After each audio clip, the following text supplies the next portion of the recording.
Misalnya kita orang baik yang jenis ngrumat fakir miskin. Ada orang bangun masjid mewah itu janggal. Apa artinya masjid mewah kalau banyak orang kelaparan? Tapi kalau yang jenis pendidikan apa artinya masjid mewah kalau tidak bisa ngaji? Nanti yang jenis infrastruktur apa artinya ini kalau semuanya punya sudut pandang yang berbeda-beda.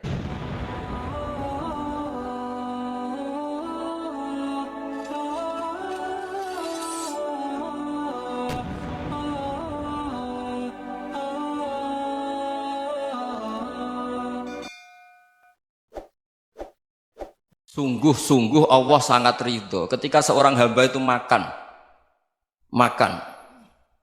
makan ketika sesuap nasi dia muji Allah, ketika minum seteguk nasi dia muji Allah. Itu kalau orang diridhoni Allah itu wali betul. Itu untuk jadi wali itu gampang. Kamu makan ridho, kamu ninjak buminya Allah ridho seneng, kamu hidup keseharian aman seneng. Nah ini supaya sampean kita semua ngaji betapa panduan Rasulullah untuk menggapai ridho Allah itu banyak yang keseharian sekali. Saking kesehariannya banyak dalam hadis dan itu sahih. Nabi menyebut hal-hal yang keseharian. Hatta ma tas'alu fi fimra'atika. Kamu punya uang kemudian istri kamu bisa makan itu ibadah. Bahkan sebagian ibadah itu dicontohkan Nabi yang akhirnya diprotes sahabat. Yaitu wafi buti ahadikum sodakoh, kamu menggauli istri kamu itu ya sodakoh. Sampai sahabat bilang yang benar ya Rasulullah. Ayati ahaduna syahwatahu wa huwa lahu ajrun. Masa urusan biologis, urusan syahwat kemudian dia dapat pahala. Nabi menjawab, alai salawadu'aha fi haramin akana alaihi wisrun. Bagaimana kalau dia meletakkan ke yang tidak benar itu kan dosa. Nah, hal-hal seperti ini yang saya ingin teman-teman semua. Saya juga agak ingin ngaji demi Anda juga agak ingin. Itu dosa sekali ngaji kok pesanan kelompok tertentu itu enggak boleh. Islam itu untuk semua. Jadi ya cuma karena di depan saya jenengan ya seakan-akan jenengan korbannya. Itu ada ilmunya dalam usul fikih itu. Jadi orang itu harus ngaji usul fikih. Nama yang disebut, mungkin Mas Sufyan masih ingat zaman ngaji usul fikih. Nama yang disebut itu tidak jaminan sebagai prioritas perintah. Jadi misalnya gini, kebetulan yang di depan Nabi itu Abu Dzar. Nabi ya bilang, ya Aba Dzarin ini uhibbuka misalnya, atau ya Mu'ad ini uhibbuka, atau ya Aba Hurairah ini uhibbuka misalnya. Banyaklah riwayat yang Nabi nyebut ya Aba Dzarin, ya Mu'ad, ya Aba Hurairah. Kemudian misalnya Nabi meneruskan khitab, ini uhibbuka, saya mencintai kamu, fakul dubur sholatin, atau sebagian riwayat disebut fala tada'an la dubura kulli sholatin, Allahumma inni ala dzikrika wa syukrika wa husni ibadatik. Saya mencintai kamu, siapa saja. Mu'ad bisa, Abu Dzar bisa siapa? Saya mencintai kamu, mohon kalau habis sholat kamu jangan lupa wiridan Allahumma a'inni ala dzikrika wa syukrika wa husni ibadatik. Ya Allah, tolong kami permudah supaya mudah ingat engkau. Anda tidak bisa mentang-mentang, wong nama saya Parmin, nama saya Purnomo, itu yang diperintahkan Mu'ad misalnya. Jadi yang disebut satu, tapi khitab itu untuk siapa saja. Saya teruskan.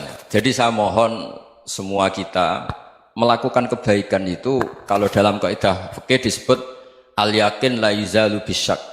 Banyak kebaikan yang kebenarannya itu 100%. Tidak punya efek samping ke pihak lain, ke kelompok lain, ke komunitas lain. Itu tadi misalnya Anda makan dan itu murah sekali, hanya butuh satu piring. Setiap punyaan kamu muji Allah, setiap minum kamu muji Allah. Itu redaksinya Rasulullah SAW disebut Allah sangat ridho ketika seorang hamba makan, kemudian dia memuji Allah. Atau minum, kemudian dia muji Allah. Logikanya gampang, negara seperti ini yang kamu harapkan bentuknya kayak apa, mertua, ipar, komunitas, tetangga. Itu nyata terjadi itu kan belum pasti. Sementara yang mesti terjadi adalah kamu butuh makan, kalau tidak mati. Butuh minum, kalau tidak mati. Butuh bumi yang nyaman ditempati, kalau tidak kita juga mati. Sebab itu Allah kalau menyebut nikmatnya itu hal-hal yang keseharian. Alladzi at'amahum min ju'. Allah itu siapa? Allah itu yang menciptakan kamu bisa makan. Tidak berlebihan. Allah itu yang menciptakan kondisi sosial itu ideal. Zaman Nabi itu ya ada orang munafik. Orang-orang pilihan Allah itu juga diuji orang sekelilingnya yang macam-macam. Semua diuji sesuai konteks zaman dan waktu. Nah, Tapi ada ibadah-ibadah yang selalu disarankan Nabi. Sampai Nabi itu pernah ditanya, ayul islami khairun ya Rasulullah, Islam terbaik itu gimana? Jawaban Nabi itu unik. It'amut to'am. Islam terbaik itu ya makan-makan, yang santai-santai. Ketika Allah menyebut beberapa kebaikan, falak tahamal aqobah, wa ma adrokan apa? Mal aqobah. Terusannya apa? Fakku rokobah. Terusannya apa? Au it'amun fi yaumin di masubah. Ya, itu acara makan-makan itu juga Islam. Kenapa? Ya bayangkan kalau tidak ada makanan, kita mati kan? Kondisi sosial tidak ideal itu Anda masih gak apa-apa. Tapi kalau Anda tidak makan, Anda tidak minum, kamu punya istri cerewet masih bisa hidup, punya mertua cerewet masih bisa hidup. Tapi kalau tidak makan bisa mati. Berarti penting mana istri sama makan? Penting mana? Makan. Semoga istri Anda dengar, nanti kamu disuruh makan tapi pulang deh. Itu kalau dibahasakan makan masih memahami. Penting mana nasi satu piring dengan istri. Nggak ada nasi mati, nggak ada istri belum mati. Penting mana? Gak berani jawab kan? Nah, ternyata Anda ada garang kan di depan istri. Jadi saya mohonlah, mungkin Mas Sufyan Sauri tadi yang bisa bantulah. Teman-teman tuh ngaji yang keseharian saja. Karena kita nyari ridha Allah itu berdasar firman Allah. Dan firman Allah itu menyebut keseharian itu riang, gampang. Yaitu tadi misalnya wa min ayatihi manamukum billaili wan nahar. Termasuk ayat-ayat Allah itu kamu tidur. Maka dulu itu ada guyonan, ada tokoh Mu'tazilah, kelompok dalam Islam yang berpikir manusia itu bisa menentukan ikhtiarnya sendiri. Karena saya bisa duduk, duduk, ingin berdiri, berdiri. Karena kelompok ini nggak terima kalau semua kehendak Allah, nanti bagaimana kalau semua kehendak Allah kok ada hisab ya, ada sanksi. Lucunya itu dia akhirnya ini cerita ya, mencintai seorang perempuan cantik sekali. Dan itu dia menjadi ahli sunnah itu oleh hal-hal yang sepele. Karena istrinya cantik, ya namanya suami istri hubungan intim. Terus ditanya, Mas masih ingin lagi? Masih. Silahkan diulang lagi. Wah ya tidak bisa.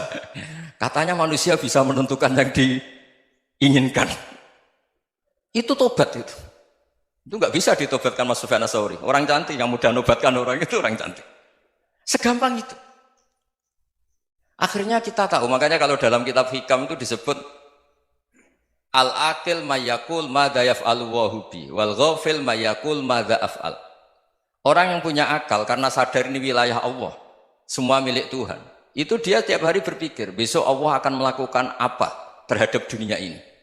Kamu merencanakan suatu mau plesir, ternyata gempa. Mau wisata ke Rusia, ternyata perang. Kamu tidak pernah tahu apa yang akan terjadi besok. Wa ma tadri nafsum madza taksibu ghadan. Tapi anda semua kita ini sering punya jadwal permanen. Makanya saya kalau diundang siapa saja, bisa takdir. Yang jelas Gus ini acara penting. Ya masih acara penting nak pangeran ngersakno piye? Kok ape dadi pangeran? Kamu kok mau jadi Tuhan? Itu kadang ya kiai. Penting Gus acara ini jenengan harus memastikan bisa.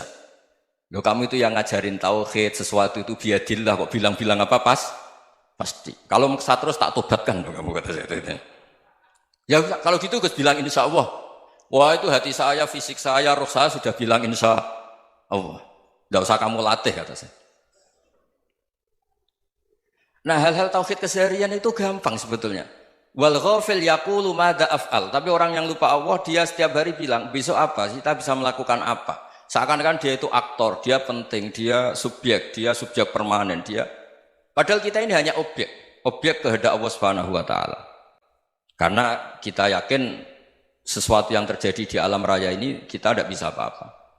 Makanya saya sering ngaji, sering bilang saya. Ketika Anda mensifati Allah, Dia yang menghidupkan. Sudah itu tanamkan sehingga ketika kita mati santai saja. Kenapa santai? Allah punya cara menghidupkan kita. Zaman kita hidup juga gak tahu caranya ngelola jantung, ngelola paru-paru. Kamu juga gak tahu ngelola oksigen yang tidak beracun, tidak mengandung polusi. Tahu-tahu hidup. Gak ingin tua ya tahu-tahu tua, gak ingin mati tahu-tahu mati. Selama ini kita hidup juga gak tahu apa sebetulnya. Hanya gaya tok, punya jadwal, punya planning. Kalau kamu bisa menentukan pilihan Anda, pasti Anda istrinya cantik, 4 neriman semua, qanaah semua. Nyatanya enggak kan? Ada 1 jelek, cerewet. Oh itu kan, nyatanya enggak bisa apa-apa Anda kan? Dan kamu bawa mati lagi.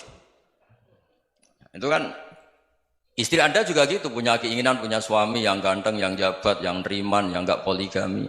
Ya tidak kesampaian juga. Kalau kita ngitung tingkat kegagalan kita itu gagal terus. Ya kan? Nah, terus ingat Allah, madza yaf'alu wa bi. Orang yang punya akal selalu berpikir Allah itu menghendaki apa terhadap saya. Lalu sama-sama orang ngelihat orang yang serius, itu kata Anda itu pemikir berat, serius, senang punya tokoh yang merengut tuh, karena kamu anggap serius. Tapi sebagian orang anggap orang yang serius itu wong merengut, wong masam, wong muka kok ditekuk. Jadi sama itu hati ya muqallibal qulub tsabbit qalbi ala dini, karena kita enggak tahu cara berpikir kita tentang orang lain, tentang sekeliling kita. Misalnya kita orang baik yang jenis ngrumat fakir miskin, ada orang bangun masjid mewah itu janggal. Apa artinya masjid mewah kalau banyak orang kelaparan? Tapi kalau yang jenis pendidikan, apa artinya masjid mewah kalau tidak bisa ngaji? Nanti yang jenis infrastruktur, apa artinya ini kalau semuanya punya sudut pandang yang berbeda-beda. Dan Islam mengapresiasi semua kebaikan. Tapi katakan semua kebaikan itu adalah kehendak Allah Subhanahu wa taala. Karena apapun baik Anda itu pakai fasilitas yang diberikan oleh Allah Subhanahu wa taala. Sehingga ini yang disebut kulillah sumadarhum fi khawdihim yal'abun. Ya kembali tadi ke tema-tema bahwa keseharian Anda ini sudah Islami. Saat Anda tidak bisa melakukan apa saja. Saya sering ada jenazah, biasanya kalau tetangga meninggal saya sering disuruh ngelepas. Saya bilang orang ini baik. Karena sering ngelamun di rumah, sering nganggur di rumah. Ditanya sama anaknya, kenapa Gus nganggur baik? Ya kalau dia nganggur artinya juga agak berbuat sesuatu yang maksiat kan? Ya kan? Orang nganggur di rumahnya ya tidak bunuh orang, tidak maling, tidak korupsi, ya namanya nganggur di rumah. Lah cuma istri cara pandang nganggur gak menghasilkan uang itu. Tapi juga gak menghasilkan kriminal kan? Jadi sebenarnya Islam itu makanya kalau sampai ngaji usul fikih itu ada kitab usul fikih namanya Lubul Usul, itu terkenal sekali di pesantren itu. Itu kalau ngapresiasi keseharian itu luar biasa. Izma min mubahin illa wa yatahaqququ bihi tarku haramimma. Karena keseharian yang mubah saat Anda lakukan itu ada kehebatan yang luar biasa, yaitu meninggalkan haram. Makanya dulu banyak orang-orang alim ketemu temannya itu guyon sampai semalaman. Itu biasanya yang semangat Islam itu kiai kok tidak tahajud, kiai kok tidak witir. Orang yang sedang mapan uangnya banyak, malam itu tidak kelayaban itu sudah luar biasa. Melawan nafsu supaya tidak maksiat itu sudah luar biasa. Supaya lupa guyon sama temannya semalaman sampai subuh. Gejolak-gejolokan mengenang zaman miskin, zaman kuliah nggak jelas, zaman apa. Melihatnya jangan tarkut tahajud. Seperti ini meninggalkan tahajud, tapi meninggalnya ini talkul muharramat. Jadi kayak apa hebatnya? Sehingga Imam Ghazali punya riwayat yang agak unik. Hatta takuna ibadatu akhiri hadil ummah iku an-naum. Sehingga suatu saat ibadah terbaik umat ini itu tidur. Itu kan riwayat kontroversi. Ketika Imam Ghazali saja, kenapa iya? Kenapa kamu mulai keluar dari rumah itu sudah banyak maksiat, melihat perempuan yang enggak mahram, melihat fenomena. Tapi kalau kamu tidur itu enggak melihat apa-apa. Tapi juga kamu jangan nganggap tidur itu ibadah betul. Saatnya melakukan fardu ain malah masih tidur. Tapi itu sudut pandang yang menjadikan kita Islam itu gampang. Jadi saat Anda tidak bisa aktivitas apa-apa, misalnya ada beberapa orang yang lumpuh. Lumpuh itu memang enggak bisa Jumatan, enggak bisa ibadah, tapi dia juga enggak bisa maksiat. Tidur itu memang Anda saat itu tidak bisa tahajud, tidak bisa witir, tapi saat itu ada zina, ada maling, tidak gosipkan orang, tidak bully orang, tidak menanamkan kebencian, tidak hasud. Sehingga tidur menurut Allah Ta'ala wa min ayatihi manamukum billaili apa? Wan-nahar. Karena di tidur itu selain ada unsur istirahat, jaga kestamina, juga ada unsur meninggalkan beberapa keburukan. Nah saya mohon ibadah yang keseharian ini kita jaga. Supaya kita semua baca ayat itu fasih. Fasih itu tertanam di hati. Allah itu siapa? Alladzi at'amahum min ju'i wa amanahum min khauf. Dan Allah kalau cerita di Quran itu anna sababnal ma'a sabba tsumma syaqqaqnal ardha wa syaqqa fa ambatna fiha habba wa inaba wa qadba wa zaituna wa nakhla wa hadaika hulba. Kamu tahu saya ini siapa kata Allah? Saya ini adalah Tuhan yang menurunkan air, kemudian ada tanaman banyak. Habba wa inaba wa qadba, ada zaitun, ada tin, kalau orang Jawa mungkin ada tela, ada padi, ada mangga, ada pisang. Sudah. Wa inaba wa zaituna wa nakhla wa hadaika hulba, ada perkebunan yang lebat. Tujuannya apa? Mata Allahkum, silahkan kamu pakai, kamu nikmati. Tapi karena kadang kita ini punya ide-ide besar, tadi untuk syukur saja nunggu punya istri riman, rumah baik, tetangga baik, komunitas baik, semuanya baik baru syukur. Lama-lama nanti ada di surga, syukurnya nunggu surga paling kelas A. Itu sudah ada yang menghuni Rasulullah, kamu nggak boleh di situ. Masa untuk syukur saja? Repotnya Masya Allah. Jadi mohonlah Quran yang kalau Anda hafalkan juz sama itu kan ada ayat-ayat yang kayak tadi. Ya, fal yang dzuril insanu ila ta'ami. Coba lihat apa yang kamu makan ya? Dari mana? Dan untuk mempertahankan hidup kamu keseharian. Jadi jangan kira ibadah itu harus membentuk komunitas yang versi Anda. Ibadah itu harus yang hal yang mulu-mulu. Kesehariannya Anda alami. Loh ini saya tidak bikin-bikin. Saya ngaji bukan karena berdasar pesanan. Itu ayat yang saya baca kan betul ada ayatnya kan. Fal yang dzuril insanu ila ta'ami. Anna sobabnal ma'a sobba. Thumma syaqaqnal ardo syaqqa. Fa'ambasna fiha habba wa inabau wa qodba wa zaitunaw wa nakhla wa hada'iqa khulba. Terusannya apa? Mata'al lakum. Silakan kamu nikmati. Mata itu silakan kamu nikmati. Ya kayak sampean dikasih hidangan ya makan. Ya sudah makan, habis makan ya minum, habis itu ngantuk ya tidur, ya sudah normal-normal saja. Kayak apa indahnya Islam? Tapi Anda mencari Islam yang gimana lagi? Nah itu yang diajarkan guru-guru kita, diajarkan sanad kita sampai Wali Songo, sampai Rasulullah SAW. Bahwa pada akhirnya ada jihad, ada perang. Itu dulu memang perang, bukan membunuh, beda. Dulu kita dijajah Belanda ya perang dan itu normal karena kita dijajah. Jadi ketika orang lain ingin baik sama kita, wa in ahadum minal musyrikin astajaroka ya fajirhu hatta yasma'a kalam Allah. Kalau mereka ingin baik ya kita baik. Makanya ada istilah musta'man, mu'ahad. Kalau mereka ingin damai, berdampingan dengan kemajmukan ya itu yang lebih baik. Karena memang Islam menghormati proses perdamaian. Wa in janahu lis-salmi ya fajnah lah. Kalau ingin damai ya kita harus